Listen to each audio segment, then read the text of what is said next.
Неподалеку вышагивала в перевалку пара дюжин гусей, оглядывая землю маленькими блестящими глазками, но не находя ничего, что заслуживало бы их внимания. Кто-то привязал корову попастись на скудной растительности. На западной стороне лужайки из-под камня брал начало винный ручей, который никогда не иссякал. Его течение было настолько сильным, что могло сбить человека с ног, а вода оправдывала название ручья своей свежестью. От этого истока, быстро расширяясь, торопливо текла на восток винная река. Ее берега заросли ивой до мельницы мастера Тейна, и даже дальше, пока она не разделялась на дюжины протоков в болотистых дебрях приречного леса. Возле лужайки через прозрачный поток были переброшены два низких огражденных мостика, еще один пошире и покрепче, чтобы мог выдержать повозки. Фургонный мост отмечал место, где северная дорога, идущая от Таринского перевоза и Сторожевого холма, становилась старым трактом, ведущим к Дивенрайт. Чужестранцы иногда находили забавным, что одна и та же дорога имеет разные названия, одно к северу, а другое к югу. Но таков был обычай, который, сколько помнили в Эммондовом лугу, был всегда, и значит, так тому и быть. Для народа двуречья вполне резонная причина. На дальней стороне мостков виднелись подготовленная к Белтайну земляная насыпь для костров и три аккуратные поленницы дров, почти такой же высоты, что и дома. Какой бы ни был праздник, костры должны гореть на лужайке, но не на самой траве, даже такой, как сейчас, а на очищенной земле. Возле винного ручья десятка-два пожилых женщин устанавливали весенний шест и негромко напевали. Очищенный от сучков прямой гладкий ствол ели возвышался на 10 футов, даже когда его опустили в вырытую для него яму. Чуть поодаль сидели, скрестив ноги, несколько девушек, слишком еще молодых, чтобы им заплетали косы. Они завистливо наблюдали за происходящим и время от времени подпевали работающим женщинам. Тем прицокнул на Беллу, словно желая поторопить ее, на что она никак не отреагировала, и Ранд намеренно отвел глаза, чтобы не видеть того, чем заняты женщины. Утром мужчинам надо будет делать вид, что они удивлены появлением шеста. Потом, днем, незамужние девушки будут танцевать вокруг шеста, обвивая его длинными цветными лентами под песни холостых мужчин. Никто не знал, откуда взялся этот обычай. Еще один всегда существовавший обычай, но он был предлогом для песен и танцев, и никому в двуречье для этого не нужен был иной предлог. Целый день Белтайна занимали песни, танцы, угощения, не считая состязаний по ходьбе, да и не только по ней. Призами награждались победители в стрельбе из лука, лучшие в метании камней из пращи, во владении дорожным посохом. Соревновались в разгадывании головоломок и загадок, в перетягивании каната, в поднятии тяжестей и бросках их на дальность. Полагались призы и лучшему танцору, лучшему певцу, лучшему скрипачу, самому быстрому в стрижке овец, даже лучшим игрокам в шары и в дротики. Белтайн всегда проводится тогда, когда бесповоротно наступает весна, когда появляются на свет первые ягнята и когда зеленеют первые всходы. Но ни у кого и в мыслях не было теперь отложить его, пусть даже холод не хочет отступать. Каждому хотелось немного попеть и потанцевать. Вдобавок ко всему на лужайке, по слухам, намечался грандиозный фейерверк. Разумеется, если первый в этом году торговец появится вовремя. Толки об этом стали предметом досужих пересудов. С последнего фейерверка прошло уже 10 лет, но об этом событии все еще вспоминали. Гостиница «Винный ручей» стояла на восточном краю лужайки, сразу возле фургонного моста. Первый этаж ее был сложен из речного камня, хотя на фундамент пошли более древние камни, привезенные, поговаривали, чуть ли не с гор. На втором этаже, чьи побеленные стены выступали, нависая над нижним этажом, вокруг всего здания, в задних комнатах жил с женой и дочерьми Брандлвин Алвир, содержатель гостиницы и вот уже 20 лет бессменный мэр Эммондова луга. Красная черепичная крыша, одна такая во всей деревне, чуть поблескивала в слабых лучах солнца, а над 3 из дюжин высоких труб на крыше поднимались дымки. К южному концу здания, в стороне от речки, примыкали остатки еще более обширного каменного фундамента, бывшего когда-то частью гостиницы, так, по крайней мере, говорили. Теперь в самой его середине возвышался огромный дуб со стволом, имевшим в обхвате шагов 30 и с сучьями толщиной с человека. Летом под его раскидистую крону Бран-Алвир выносил столы, и посетители могли в свое удовольствие посидеть в тенечке, наслаждаясь вином и прохладным ветерком, проводя время за беседой или разложив доску для игры в камни. Вот мы и на месте, парень. Тем протянул было руку к поводьям Беллы, но та уже остановилась прямо у входа в гостиницу. Знаешь, дорога оказалась легче, чем я думал, — довольно усмехнулся он. Не успела ось повозки скрипнуть в последний раз, как из дверей гостиницы появился Бран-Алвир, направляясь к двуколке легкой походкой, необычной для человека, который был вдвое толще любого другого мужчины в деревне. Широкая улыбка сияла на его лице, редкие седые волосы были аккуратно расчесаны. Невзирая на холод, содержатель гостиницы был только в жилетке. Живот его обтягивал белоснежный, без единого пятнышка фартук. На шее висел серебряный медальон в виде чашечных весов. Медальон, а вместе с ним набор чашечных весов нормальных размеров, предназначенных для взвешивания монет купцов, приезжающих из Байрлона за шерстью и табаком, являлся символом должности мэра. Бран носил медальон только при заключении сделок с купцами и на празднествах, званых обедах и на свадьбах. Для праздника он надел его рановато, но ведь сегодняшняя ночь будет ночью зимы, ночью перед Белтайном, когда всяк мог ходить по гостям почти до утра, обмениваясь маленькими подарочками, слегка закусывая и выпивая в любом доме. После такой зимы, — подумал Ранд, — он, наверное, считает ночь зимы удобным предлогом не ждать до завтра. — Тем! — воскликнул мэр, спеша к Тему и Ранду. — да сияет надо мной свет! Я так рад, наконец, увидеть тебя. И тебя, Ранд. Как поживаешь, мальчик мой? — Отлично, мастер Алвир, — ответил Ранд. — А как вы, сэр? Но внимание Брана уже переключилось на Тема. — Я уже начал думать, что в этом году тебе не удастся привезти бренди. Раньше ты с этим делом никогда так не тянул. — Не хотелось в эти дни оставлять ферму без присмотра, Бран, — отозвался Тем. — Волки эти кругом. Да еще и погода. Бран крякнул. Как мне хочется, чтобы хоть кто-нибудь заговорил не о погоде. Все на нее жалуются, а кое-кто, кому следует соображать получше, ждет, что я наведу порядок и в погоде. Вот сейчас я битых полчаса объяснял миссис Алдоннелл, что ничего не могу поделать с аистами. Да, знать бы, что она хотела от меня. Он покачал головой. Дурной знак, — раздался скрипучий голос. В Белтайн нет на крышах аистиных гнезд.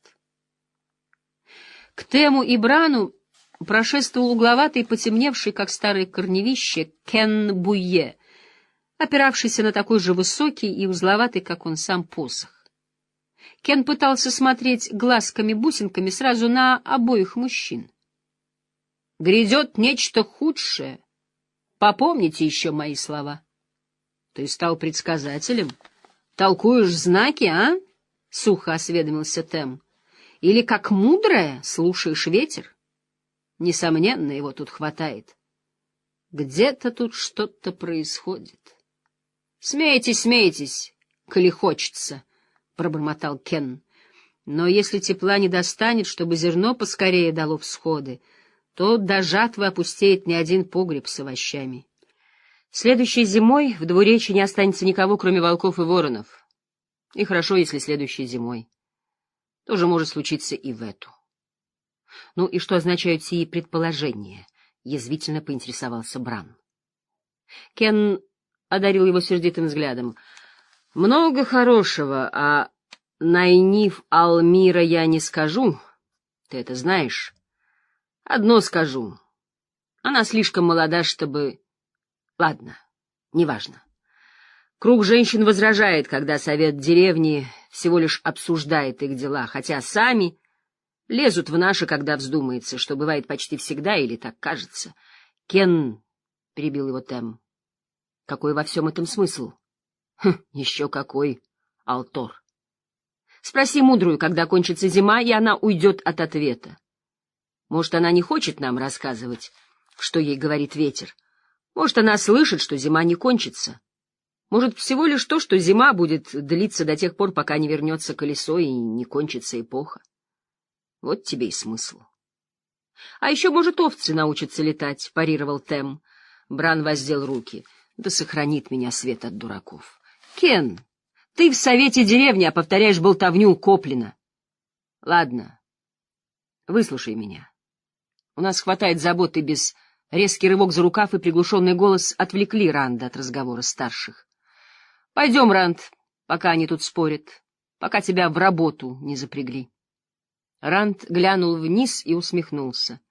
Рядом с двуколкой, изогнувшись жилистым телом, словно старающийся сложиться вдвое аист, притаился Мэтт Коутон. Ни Тем, ни Бран, ни Кен его не заметили. Карие глаза Мэтта, как обычно, блестели озорством. Мы с Дэвом заловили большого старого барсука, он ворчит вовсю. Его ж прямо из норы выдернули. Вот мы его сейчас на лужайку выпустим и поглядим, как девушки забегают. Улыбка Ранда стала шире, хоть это и не казалось ему таким забавным, как год-другой назад, но Мэтт, похоже, так никогда и не повзрослеет. Ранд бросил взгляд на отца. Трое мужчин, по-прежнему занятые разговором, говорили уже чуть ли не все разом. Ранд сказал, понизив голос: — Я обещал разгрузить сидр, так что можно встретиться попозже. Мэтт закатил глаза. — Таскать бочки! Пусть я сгорю! Да лучше мне в камни играть со своей младшей сестренкой. Что ж, я знаю кое-что получше барсука. В двуречье чужаки. Прошлым вечером Ранд едва не задохнулся от волнения. — Человек верхом на лошади? — спросил он, решившись. — Человек на черной лошади, в черном плаще? И плащ на ветру не шевелится. Мэтт проглотил ухмылку, и голос его упал до хриплого шепота. — Ты тоже его видел? Я думал, что только я. Не смейся, Ранд, но он до смерти меня напугал. И не собираюсь. Он и меня испугал. Готов поклясться, он так меня ненавидел, что хотел убить. При этом воспоминании Ранд содрогнулся. До того дня он и не предполагал, что кто-то может захотеть его убить по-настоящему. Такого в двуречье еще не было. Кулачный бой может быть или борцовская схватка, но не убийство. Не знаю насчет ненависти, Ранд, но он все равно и так достаточно жуткий. Он просто сидел на своей лошади и смотрел на меня. У самой деревни, на околице. И все. Но я испугался, как никогда в жизни. Всего на мгновение я отвел взгляд, что, сам понимаешь, оказалось нелегко. Потом смотрю, а его нет. Кровь и пепел. Вот уже 3 дня, как это произошло, а он все из головы не идет. Все время через плечо оглядываюсь. Мэтт попытался засмеяться, но смех походил скорее на кваканье или карканье. Занятно, как в тебя может вцепиться испуг. Начинаешь думать о всяком таком странном. Мне даже пришло в голову, буквально на минутку, что это мог быть темный. Он попытался рассмеяться еще раз, но теперь смех совсем застрял у него в горле. Ранд глубоко вздохнул и, то ли желая напомнить самому себе, то ли по какой другой причине, стал читать наизусть. Темный и все отрекшиеся заключены в Шайол-Гул, что за великим запустением, заключены Создателем в миг творения, заключены до скончания времен. Рука Создателя оберегает мир, и свет сияет для всех нас. Он перевел дыхание и сказал: кроме того, если он и освободился, что пастырю ночи делать в двуречье? Подстерегать фермерских сынков? Не знаю. Но, по-моему, этот всадник — зло. Не смейся, я готов поклясться. Может, то был дракон? — Да, ты просто переполнен жизнерадостными мыслями, а? — проворчал Ранд. — Твои речи похуже Кенновых. Моя мама всегда твердила, что за мной придет отрекшийся, если я не перестану себя плохо вести.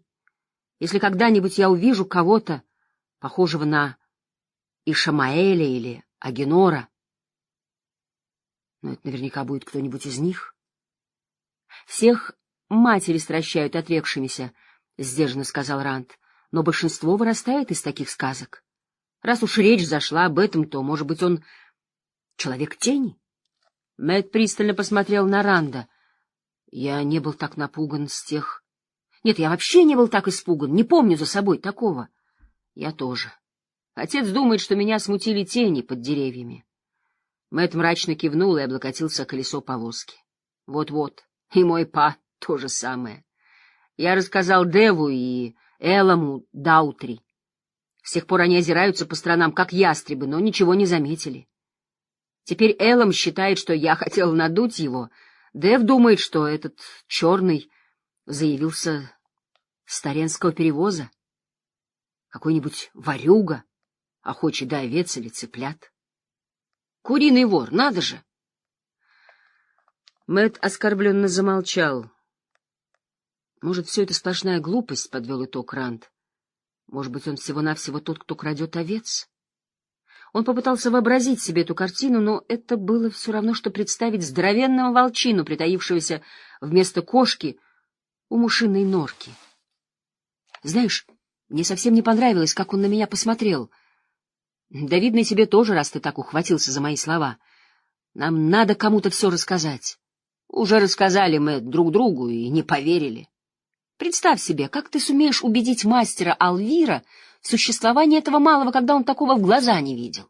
Да он пошлет нас к Найниф, чтобы удостовериться, не больны ли мы. Нас же двое. Никто не поверит, что мы оба это выдумали. Ранд почесал макушку, задумавшись, что ответит. В деревне Мэтт был притчей во языцах. Немногим повезло избежать его шуточек. Если где-то белье шлепнулось в бельевой веревке в грязь или расстегнувшаяся подпруга сбросила фермера на дорогу, тут же всплывало имя Мэтта, которого рядом могло и не быть. Лучше уж совсем ничего, чем Мэтт — свидетель. Чуть погодя, Ранд сказал: — Твой отец поверил бы мне, заяви я такое, но вот мой... Он взглянул в сторону Тема, Брана и Кенна и понял, что смотрит прямо в глаза отцу. Мэр все еще отчитывал угрюмо молчащего теперь Кенна. — Доброе утро, Мэтрим! — весело сказал Тем, подтягивая один из бочонков с бренди поближе к борту повозки. — Вижу, ты пришел помочь Ранду разгрузить сидр. Хороший мальчик. При первых же словах Тема Мэтт вскочил на ноги и начал пятиться в сторонку. — Доброго вам утра, мастер Алтор! И вам, мастер Алвир! Мастер Буе! Да сияет над вами свет! Мой па послал меня... — Несомненно, послал, — сказал Тем. — И нет сомнений, что поскольку ты парень, который делает работу по дому сразу, не откладывая, то ты свою уже выполнил. Что ж, чем раньше ребятки сидра окажутся в подвале у мастера Алвира, тем раньше вы сможете увидеть Министреля. — Министреля? — воскликнул Мэтт, замерев на полдороги. В то же мгновение Ранд спросил: — Когда он здесь будет? За всю жизнь Ранд мог припомнить только двух министрелей, появлявшихся в двуречье. Одного из них он видел, когда был совсем малышом и сидел на плечах у Тема. То, что здесь, на Белтайн, будет министрель с арфой, с флейтой, со всеми историями и прочим, в Эммондовом лугу станут лет 10 обсуждать этот праздник, даже если никакого фейерверка и не будет. — Глупость, — буркнул Кен, но умолк, придавленный взглядом, в который Бран вложил весь авторитет мэра. Тем прислонился к борту повозки, опершись рукой о бочонок с бренди. — Да, министрель, и уже здесь. Если верить мастеру Алвиру, то сейчас он в гостинице, в своей комнате. Да-да, явился в глухую полночь. Содержатель гостиницы неодобрительно покачал головой, дубасил в парадную дверь, пока не поднял на ноги весь дом. Если б не праздник, велел бы ему поставить лошадь в конюшню и спать в стойле вместе с ней. Министрель ты там или нет? Представьте себе эдакое пришествие посереть ночного мрака. Ранд изумленно вытаращил глаза. Никому и на ум не придет выйти за околицу ночью, да еще в эти дни, тем более в одиночку. Кровельщик что-то пробурчал себе под нос, но в этот раз так тихо, что Ранд расслышал всего одно-два слова — «безумец» и «странный». — На нем не было черного плаща? — вдруг спросил Мэтт.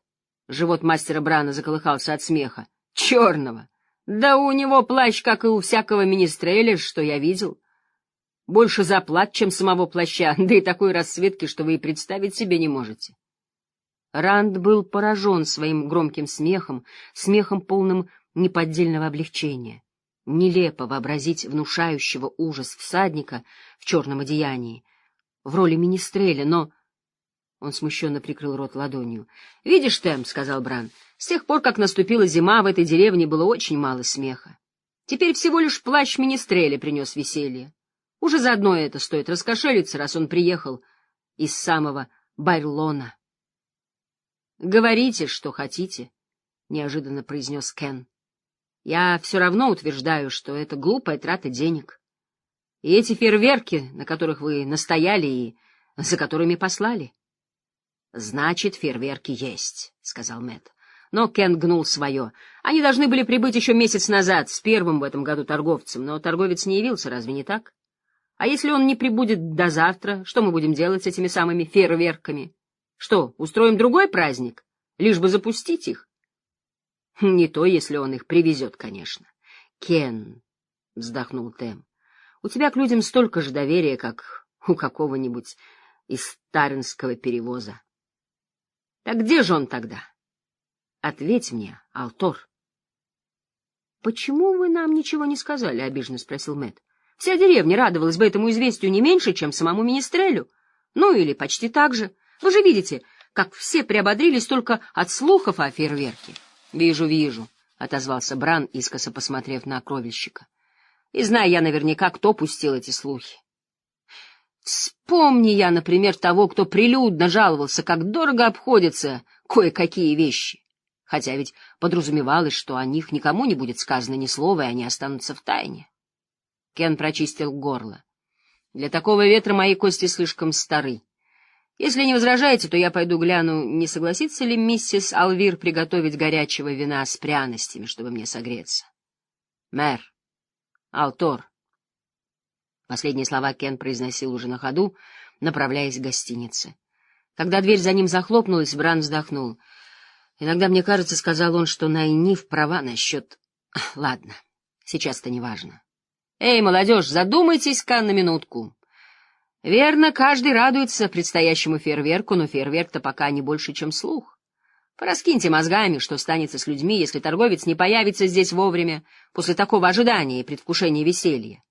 А с этой погодой так вполне может обернуться, кто знает, когда он приедет.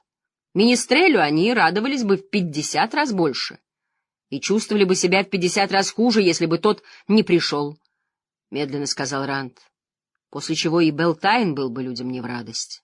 — У тебя, оказывается, есть голова на плечах, когда захочешь ее к делу применить, — сказал Бран. — Придет день, Тэм, и этот парнишка будет в совете деревни. Попомни мои слова. Даже сейчас он наглупил бы меньше, чем некоторые. — А повозку так никто и не разгружает, — сказал Тэм, вспомнив о деле. Он вручил первый бочонок с бренди мэру. — Мне бы сейчас сесть к жаркому огоньку, закурить трубочку и попросить у тебя кружку твоего доброго эля.